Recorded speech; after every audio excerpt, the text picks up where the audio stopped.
Ein herzliches Willkommen auf meinem Kanal, und bevor wir heute am Maisfeld weiterarbeiten, möchte ich erst einmal mich bedanken für alle neuen Abonnenten. Ihr seid echt klasse, macht weiter so, mir gefällt's richtig gut und auf geht es. Das Maisfeld wird größer und es wird in diesem Bereich entstehen, an den Gleisen entlang, am vorhandenen Feld und an der Straße. Ja, die Straße werde ich nochmal ganz kurz hier hinlegen, wie sie aussehen soll. Das heißt erst eine Kurve, dann ein Zebrastreifen und dann letztendlich die T-Kreuzung. Das ist der Verlauf dieser Landstraße. Ja, und hier zwischen müssen wir halt das Feld gestalten. Das ist das, was jetzt kommt. Doch zuvor muss ich erst hier unten an dieser Stelle ein paar Baseplates auslegen, damit wir hier überhaupt vernünftig gestalten können.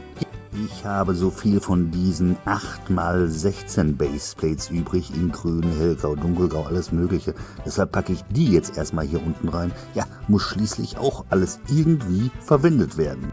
Hier lege ich nochmal kurz die Straße hin, um eine schöne Linie zu kriegen, die ich gerade mit 1x1 Steinen abgesteckt habe. Ja, und jetzt beginne ich auch schon mit der weiteren Erhöhung hier. Und zwar alles auf 1x1 Bricks. Ja, teilweise natürlich, also nicht nur teilweise, sondern alle natürlich doppelt hochgesetzt. Und ja, das ist eine ordentliche Fläche hier. Aber ich habe so viele von diesen 1x1 Bricks und auch diese müssen letztendlich benutzt werden.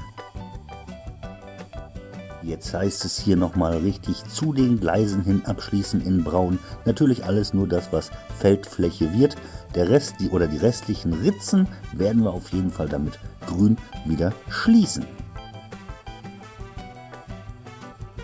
Hier werde ich jetzt noch so eine kleine Sache einbauen. Ja, bevor ich unter das große Feld greife, muss ich natürlich noch so einen kleinen Revisionsschacht haben, den ich als erstes dort wegnehmen kann, bevor ich unter die große Platte greife. So mein Ziel. Ich hoffe, dass das alles so funktionieren wird, wie ich mir das vorstelle. Als nächstes werde ich hier diese Fläche mit Limp Elements in braun versehen. In dem Fall benutze ich jetzt hier die kleinen, weil dann entstehen nicht ganz so viele Lücken und ich denke mal, das ist eine ganz gute Idee.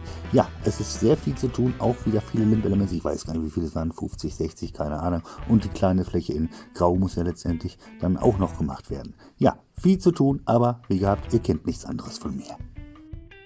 Beginnen wir jetzt mit der kleinen 8x16 Baseplate in Dark Bluish Gray. Ja, wenn das Braun einfach drüber ist hinterher, dann sieht man auch nichts mehr von dem Dark Bluish Gray. Es ist wie bei dem großen Feld bis jetzt. Ja, muss jede Lücke wieder gefüllt werden, denn letztendlich kann ja auch überall wieder eine Maiskolbenpflanze sitzen. Ja, also passt es rein? Jo, passt. Die heutigen Pflanzenteile habe ich natürlich alle schon vorbereitet, ist doch klar. Und jetzt versuche ich hier die einzelnen Reihen wieder zu ziehen, in der Hoffnung, dass es hinterher gut aussieht. Hin und wieder muss ich auch dieses Stück, was ist das kleine abnehmbare Baseplate-Stück rausnehmen, um zu schauen, dass sich die Pflanzenteile nicht verhaken, wenn ich das rausnehme. Ja, sonst funktioniert die ganze Systematik hier nicht. Und deshalb immer wieder hin und wieder mal rausnehmen, ob das Ganze passt. Gehört einfach dazu. Das Ganze jetzt einmal aus dieser Position. Ich habe gedacht, stell's mal die Kamera um. Sie störte gerade sowieso beim Bauen, also von hier. Ja, ihr seht, es ist echt viel zu klemmen, aber es soll ja hinterher gut aussehen. Das ist ja natürlich wie immer das Ziel. Schreibt's mir gerne in die Kommentare, was ihr bis jetzt davon haltet. Aber fertig sind wir natürlich noch nicht. Das geht definitiv noch weiter. Jetzt werde ich euch das Ganze mal zeigen, wie das hier gedacht ist. Und zwar mit äußerster Vorsicht hier, damit nichts verkantet, hier diese kleine Fläche rausnehmen. Und dann kann ich nämlich anschließend mit meiner Hand hier reingreifen und die ganze bebaute Fläche wegnehmen. Wozu das Ganze? Um mich hier abstützen zu können oder mich auch mal hinstellen zu können, um zu putzen und so weiter. Ja, das Ganze lässt sich natürlich auch wieder relativ leicht einsetzen. Das ist hier fast in Originalgeschwindigkeit und da ist auch nichts geschnitten dran an dem Ganzen hier. Ihr seht, ja, mit ein bisschen Ruckeln hin und her ist es hier auf jeden Fall möglich, diese Platte wieder reinzukriegen. Und natürlich noch die kleine wieder und ihr seht, das Feld ist fertig. Ja, also ich finde es klasse. Was meint ihr dazu? Schreibt es mir gerne in die Kommentare. Jetzt heißt es aber erstmal Folgendes, hier diesen ganzen Schlitz hier zu schließen. Das ist auf jeden Fall noch das nächste Ziel. Es soll grüner werden. Ja, mal wirklich eine coole Kameraperspektive, wie ich hier finde. Ja, dieser Schlitz hier an der Seite zu den Gleisen, den habe ich hier jetzt komplett geschlossen mit Grün. Es ist auch genug Abstand zum Feld. Die Waggons kommen da rum, das ist überhaupt kein Problem. Apropos Waggons, sobald dieser Bahnübergang hier fertig ist, ja, dann können wir natürlich auch wieder die Züge definitiv richtig schön rollen lassen. Das aber demnächst. Jetzt heißt es natürlich erstmal in der nächsten Runde höchstwahrscheinlich hier die Straße zu gestalten und auch ja die Kurve hinzukriegen und. Das wird alles gar nicht so einfach werden.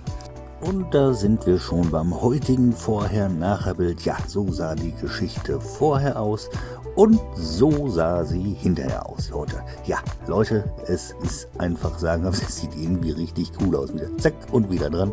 Ja, was meint ihr? Schreibt es mir gerne in die Kommentare, was ihr von dem heutigen Baufortschritt haltet. Also ich finde es einfach klasse. Wenn euch das Video gefallen hat, dann lasst doch gern ein Like und ein Abo da, verfasst einen netten Kommentar. Ja, die lese ich doch immer so gerne und aktiviert das Glöckchen, dann verpasst ihr auch nicht, wie es im nächsten Video weitergeht. Ich habe es schon gesagt, dieser Teil muss bearbeitet werden, es muss höher gebockt werden und wie gesagt die Kurve und das wird alles nicht so einfach. Also, wir sehen uns in der nächsten Runde, immer am Donnerstag um 18:30 Uhr. Bis dahin. Tschüss.